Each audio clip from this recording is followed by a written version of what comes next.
what you would do to this problem if we're trying to solve? Give up. Give up? Yeah. No. Yeah. Jesse, are you taking AP Calc next year? I am. Oh, yay. That makes me happy. Jacob? Subtract sin Okay, so he said subtract sine x, which is definitely something that we will do, just not quite yet. Emerson? No. Jesse? Would you change 1 into cosine squared x plus sine squared x?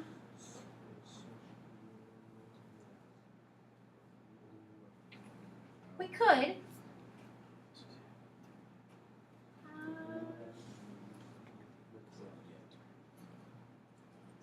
Trying to think where that would get you. I don't know if it would be. Jesse, you're on the right track in wanting to use that identity to have like cosine squared x plus sine squared x. Oh. Definitely on the right track. Grant? This is probably off from what Jesse said, but could you divide each side by cosine? We could divide each side by cosine, but you'd also have to divide the 1 by cosine, so then I'd have like, yeah. So we'd end up having like a new function in there. Sometimes it's easier to work with sine and cosine. Emily? Replace sine.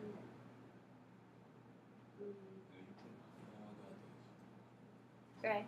You divide by sine x. Even if we divide by sine x, then like we have to divide this by sine, I have to divide that by sine, I have to divide this by sine.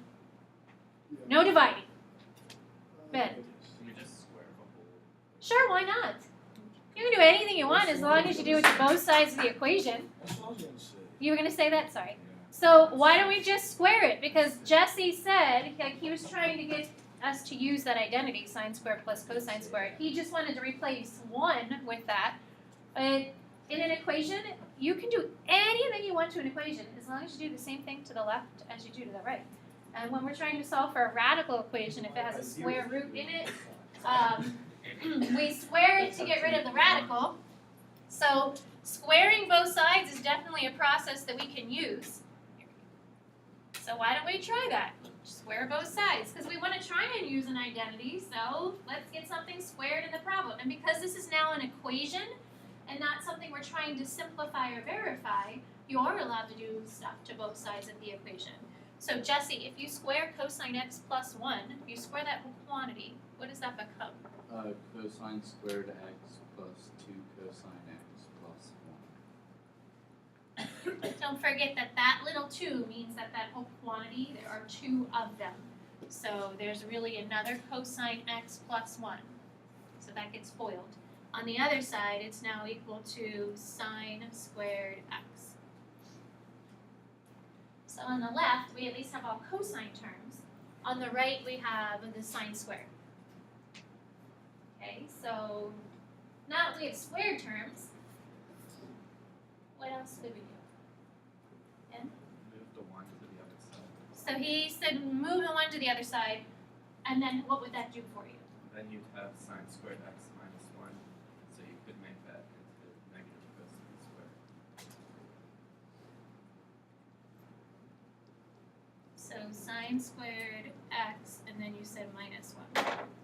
So he's taking this 1 over, recognizing that the identity sine squared plus cosine squared equals 1. If we take the 1 to the left and the sine to the right, then we can replace this whole thing, not the sine to the right. How about the cosine to the right? We can replace that whole thing with negative cosine. Why did you want to do that, Ben? Because now we have all the same terms. Right, so when you're working with these problems, if you're going to factor in any way, trying to use that AC grouping, and we already have the cosines on the one side, then getting the same term is a good way to start with the problem, trying to get it all in the same term. So Ben, if we take that to the other side then, We have 2 cosine squared. yeah, so we have a cosine squared, here's another cosine squared. Since it's negative, we're adding it to the other side to make 2 of those.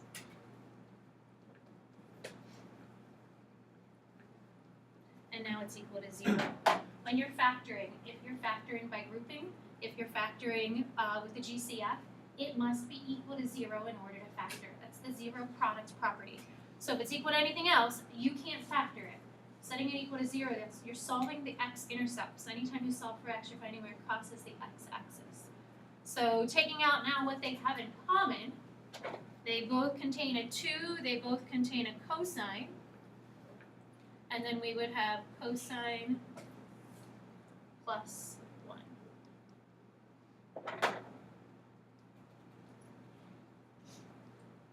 Questions? Can you use cosine squared x plus 1 make that sine squared x? Yeah, right here. Oh, up here. Yeah, you could have done that as well. But then, like, you've got this cosine term that we can't really get rid of. So because of this single cosine term sitting here, we want to make them all match. So since we already have, like, a cosine squared and a cosine, that middle 2 cosine, like, trying to get all of them to be the same. So since there's already more cosine terms up here, we're going to change them to be cosine instead. Other questions? So zero product property, now that they're factored, setting them equal to 0. This first one would just be cosine x equals 0. The second one would be the cosine equals negative 1.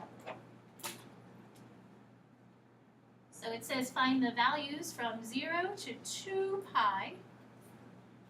So thinking about when the cosine is 0, remember cosine is x on the unit circle, and also thinking about when the cosine is negative 1.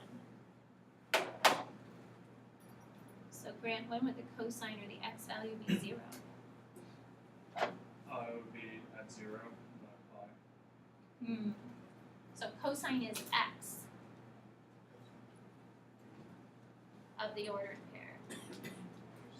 When is the x on the unit circle equal to 0? Sean? I divided by 2. Yeah, so up here, that ordered pair is 0, 1, so that's pi over 2. Down here, that ordered pair is 0, negative 1, so that's 3 pi over 2. And then, when is cosine equal to negative 1? Jacob? Pi. Yeah. And over here, that ordered pair is negative 1, 0. So we get pi. Questions so far? So if you think back through the algebra problems that we did, when you manipulate an equation, meaning you're taking an equation and you're adding extra powers to it, you're adding extra exponents. So when we have square root equations, you square both sides to get rid of the radical, but you end up with a quantity that's squared, and that squared term. There's something that you have to do with your answers because you're manipulating the equation. You're adding extra answers to it, really, that aren't necessarily there. Understand? You have to check, make sure you get it straight. Yeah. So we have to go back and check them. Anytime you square something, you're adding a power that wasn't originally in the problem. So we could have possibly gotten extra solutions that might not have been there, but we need that in order to help us solve it. So now that you have the solutions, you have to go back and check them into the original problem. Because we have 3 answers, but all 3 of them might not be the solutions to the problem. So going back to the original, so these problems are a little more involved than last night. The homework is a little more involved. Like you're gonna have to start thinking a little bit outside of the box to try and get it to work to solve. But also, once you tweak an equation, you add extra powers to it, you're gonna have to check. So when you're checking it, you're plugging it in for both x's. So I think we had pi over 2, so we're taking the cosine of pi over 2, adding 1 to that, that has to equal the sine of pi over 2. Right, what did we say the cosine of pi over 2 was? 0, sorry. That's right. And the sine of pi over 2 is?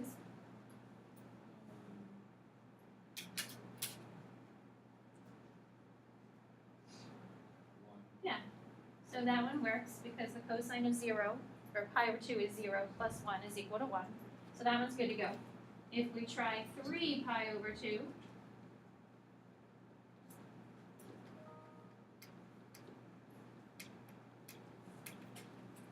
so the cosine of 3 pi over 2 is still 0. The But the sine of 3 pi over 2 is negative 1. Does positive 1 equal negative 1? No. So go down, cross off that angle as a solution.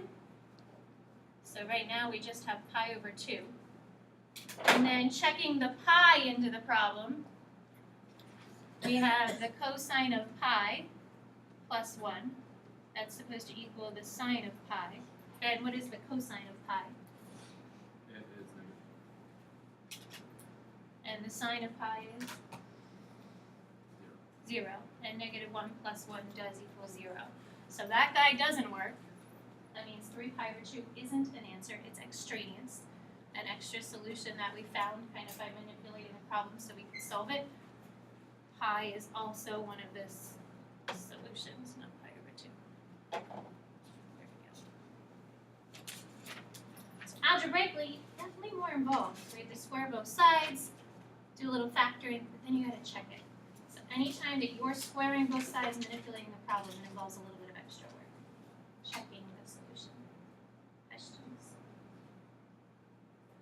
So if you look at the second equation, it looks pretty basic. You have 2 cosine 3t equals 1, but there's a new piece in this problem that wasn't in yesterday's, and that's that 3t part. That's called a multiple angle. So now we're taking an angle and we're affecting it, essentially we're tripling that value.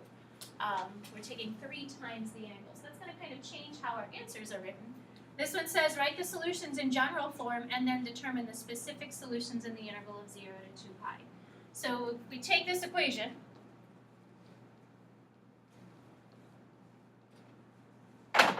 what would you typically do to solve this equation?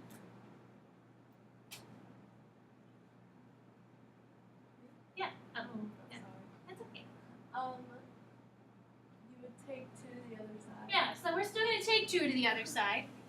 So we have cosine 3t equals a half.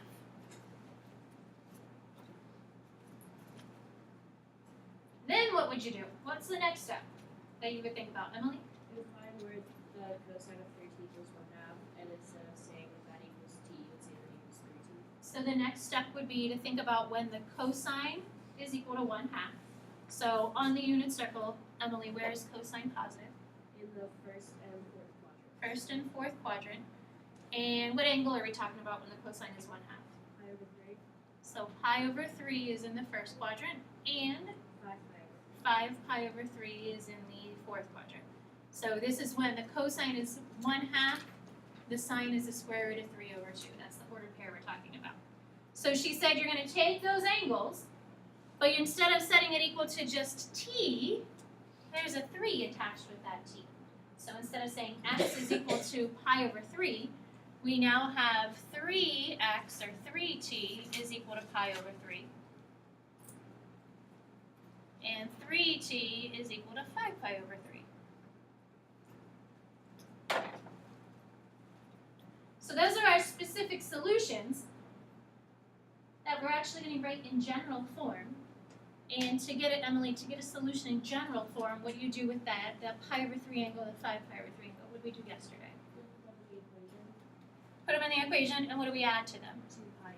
2 pi n.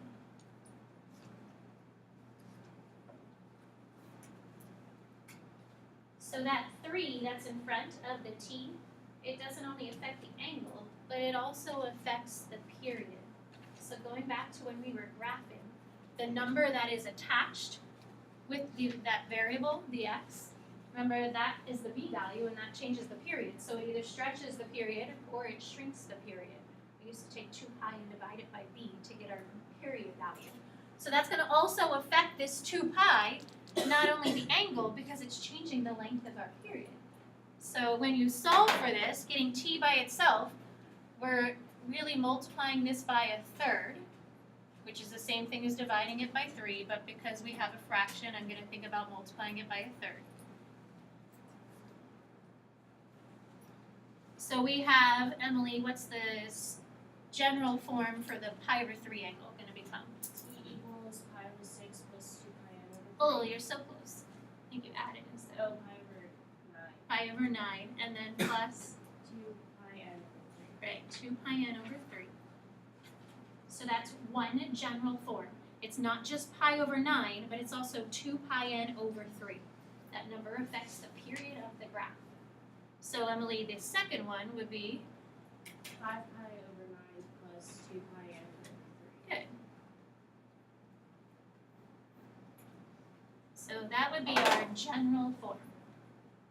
You will have to make the common denominators now. Well, we're going to have to because we need to get all of the solutions, the specific solutions within the interval of 0 to 2 pi. So we need to we need to make sure that we're getting all of the values from 0 to 2 pi. So right now we have general form, pi over 9 plus 2 pi n over 3. We have 5 pi over 9 plus 2 pi n over 3. But we want to get the specific solutions. And because the period is changing, there's going to be more than just one specific solution for each one of those formulas. So Gray, looking to see if this pi over 9 plus 2 pi n over 3, just to help us get a common denominator, what would the common denominator become? 9. Yeah, so this piece here is going to turn into what, Gray? 6 pi n over 9. So this is 6 pi, and he said over 9. This is 6 pi over 9.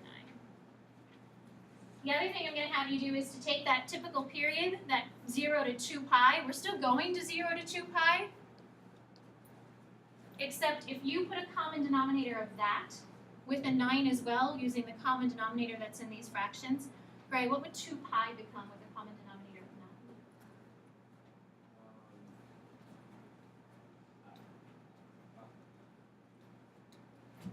So if I put that over 1 and I wanted to have a common denominator of 9, 18 pi. So just to get you to think of that being a common denominator, it means 2 pi, but I want you to kind of see that 2 pi is really 18 pi over 9. So the reason I want you to think about that is because our goal now is to find the specific solutions. One specific angle is pi over 9. But now this general form helps us find a second specific angle. That's what the general form does for us. So if you take this problem, the pi over 9 is our original angle, but we're going to find a couple extra angles because pi over 9 is pretty tiny, and we can go all the way up to 18 pi over 9. So if I take that and add 6 pi over 9 to it, this is kind of what we did when we were graphing. Gray, what is pi over 9 plus 6 pi over 9? 7 pi over 9. That is now another angle related to this general form, which is still less than 2 pi, because 7 pi over 9 is still less than 2 pi. Great, again, you're going to take your current angle, and we're going to add 6 pi over 9 to it, and that gives you 13 pi over 9. So we're using an angle, we're going to continue to add that 6 pi over 9, that's that new period value, to see how many angles we can create. Now if you add 6 pi over 9 to this one more time, Gray, what do you get? 19 pi over 9. Is 19 pi over 9 larger than our period? Yes. So that's when you know you've found enough. But also, that multiple angle is a 3. So that 3 really tells you that you're going to have 3 angles for that one formula. So we have pi over 9, 7 pi over 9, and 13 pi over 9. All of those angles are within that restriction. So we're going to do the same thing for the second angle. This is just the first angle. Now we have to go to 5 pi over 9 and do the same process. So now we want to find the multiple angles that are attached to that general formula. And again, you're using that 6 pi over 9 to create those values. So Emma, if we have 5 pi over 9 and we add 6 pi over 9, you get 11 pi over 9. And then 11 pi over 9 and 6 pi over 9 is 17 pi over 9. I add another one, we've passed the 2 pi limit at 18 pi over 9. So if you convert the period to the common denominator, it kind of lets you see where your fractions are and if they're falling within that 2 pi value. So as long as they're less than 18 pi over 9, then you've fallen in that limit. But the 3 in front tells you should have 3 angles. That's what that 3 means. So the multiple of angles that you should have would be the 3 values. So if there was a 5, then it would have 5 values to go on. Questions? So totally different than the 6 or 7 examples that we've done. The 8 problems from your homework last night. All of these are the specific solutions. And then what I have in purple up here would be the general. So your general solution is pi over 9 plus 2 pi n over 3. 5 pi over 9 plus 2 pi n over 3. Question. So if you flip the page, there's another one that involves an angle. This one's being cut in half instead of being multiplied by 3. So instead of tripling it, we're dividing it by 2. So again, it says write the solutions in general form, determine the specific solutions between 0 and 2 pi. And we have 3 times the tangent of x over 2 plus 3 is equal to 0. So you're going to treat this just like any other equation. You still want to get the tangent part to be by itself. Ignore the x over 2. Just solve it as you would try and solve any of the other ones we've done so far.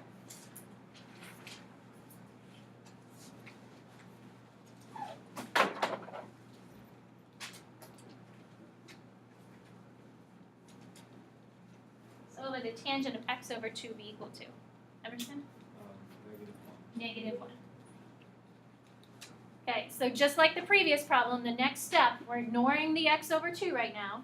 You need to ask yourself on the unit circle, when is the tangent equal to -1?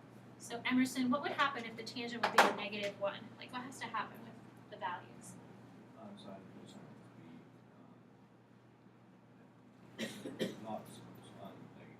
Yeah, sine and cosine need to be opposites. So one should be positive, one should be negative.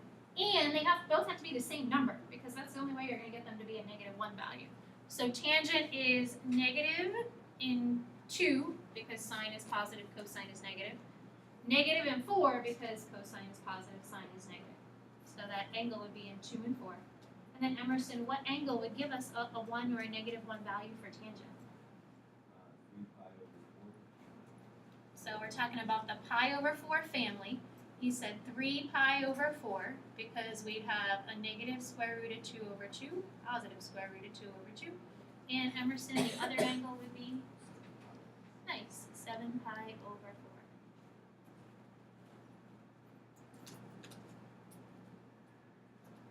Questions about getting those pieces? So now we're going to take that part, that x over 2, set it equal to the first angle, which is 3 pi over 4, and we want to write it in general form. And this is tangent. So what do you add to tangent for general form? Right, we just add a pi n, not a 2 pi n, because these angles, if I add pi, I get to 7 pi over 4. Tangent's period is pi. Cotangent's period is pi.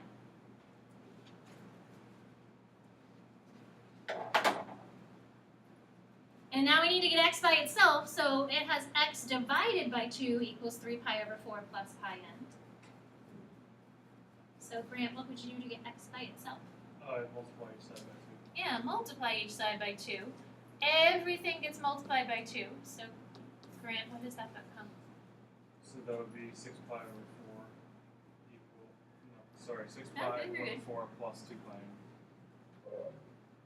And 6 pi over 4 becomes 3 pi over 2 plus 2 pi n. So this is our general form right here. That's the general equation.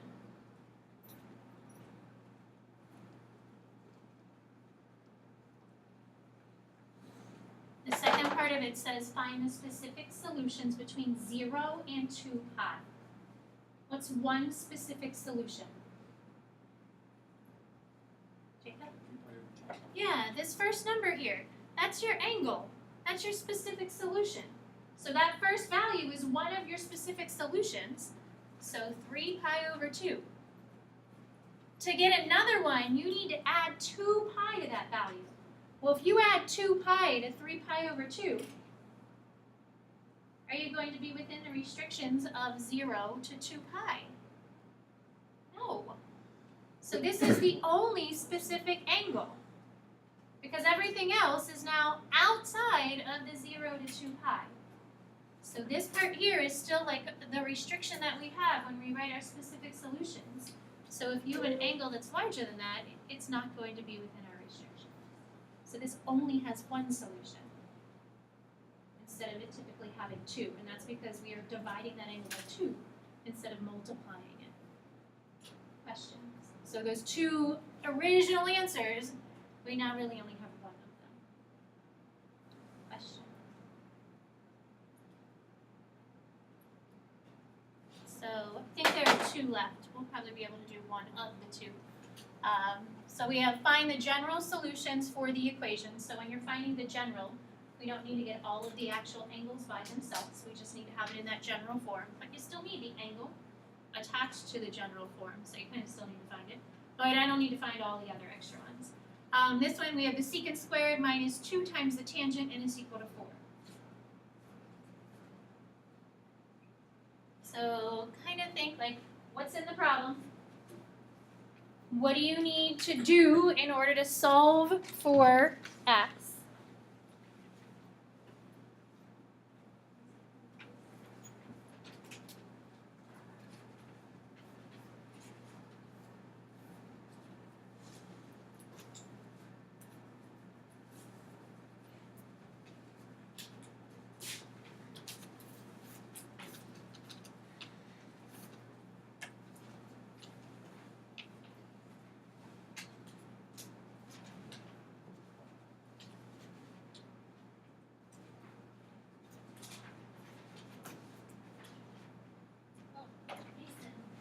That's too hard.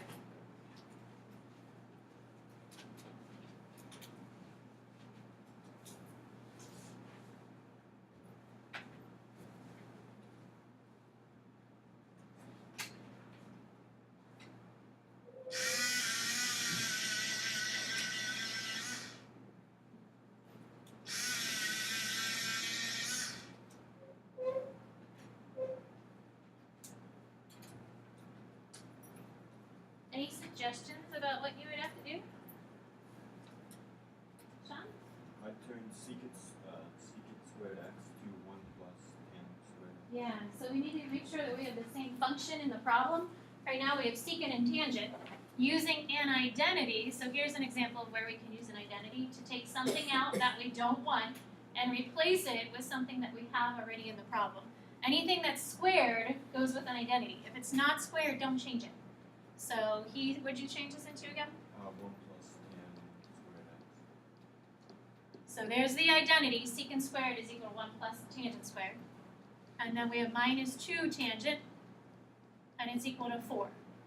So see if you can kind of take it from there. So now we have all tangents in the problem. What would you have to do next after that?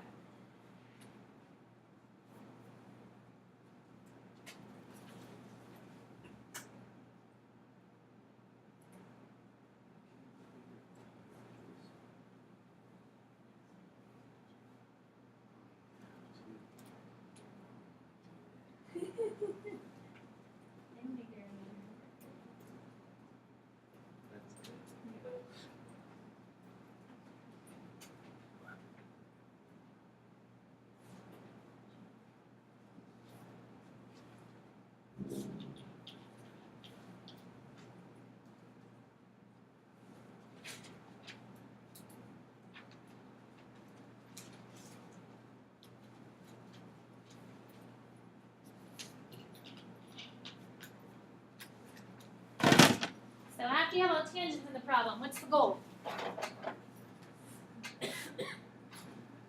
Elena? Factor. So set it equal to 0. When you set it equal to 0, what'd you get? I got tangent squared x plus 2 tangent x plus 3 equals 0. Or is it minus 3? Minus 3. And a minus 2 tangent, not a plus 2 tangent. Yeah, I think that's fine. So tangent squared minus 2 tangent, and then a minus 3. Alright? So that would be the first step. Jake, how'd you get it to factor? Tangent x minus 3 and tangent x plus 4.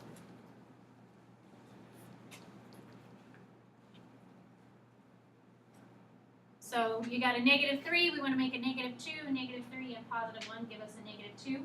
AC grouping, we don't have to do the extra steps because the coefficient in front is a 1. And then once it's factored, you're setting each of these equal to 0.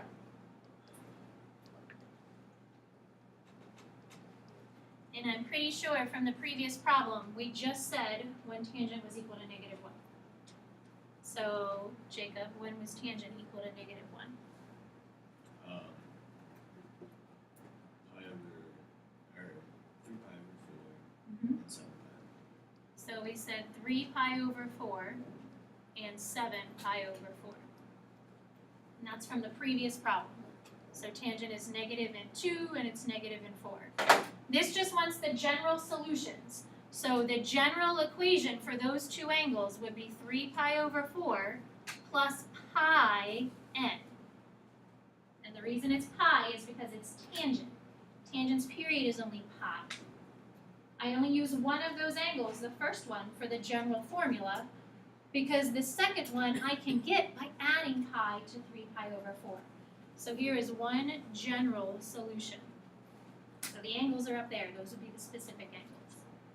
The other one, we have tangent is equal to 3. Does anybody have their pack it up? Does anybody know, like, on the unit circle, is tangent equal to 3? From the ones that we have memorized? No. So the ones that we have memorized, you'll never get a tangent of 3. You can have the square root of 3. You can have the square root of 3 over 3. You can have a 1 or a negative 1. But it's never going to be 3. Does anybody know what the range is for tangent? So think of the graph and the range of tangent. Ben, what's the range of tangent? Negative infinity to positive.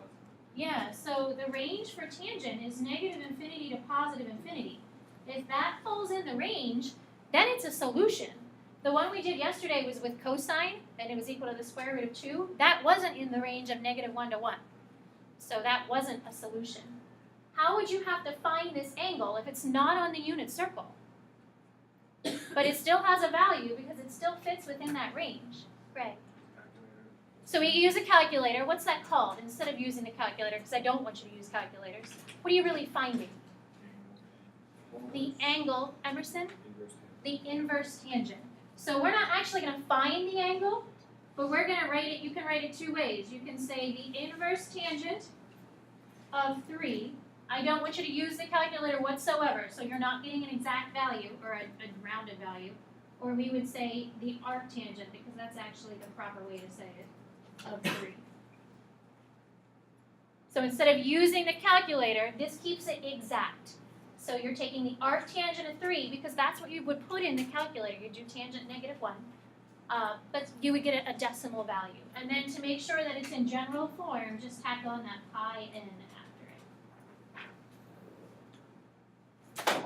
So if it's not a number on the unit circle, don't put it in the calculator.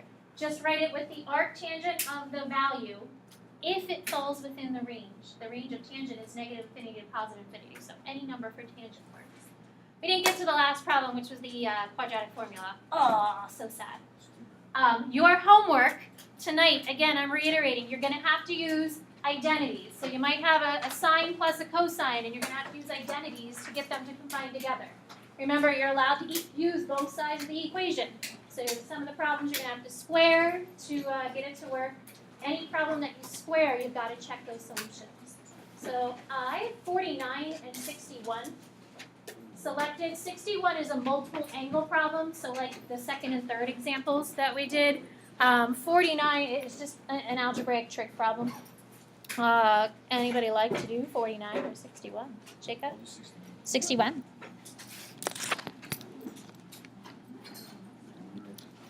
Take her for 49. Elena, you'll try it? Thank you. Have an awesome day.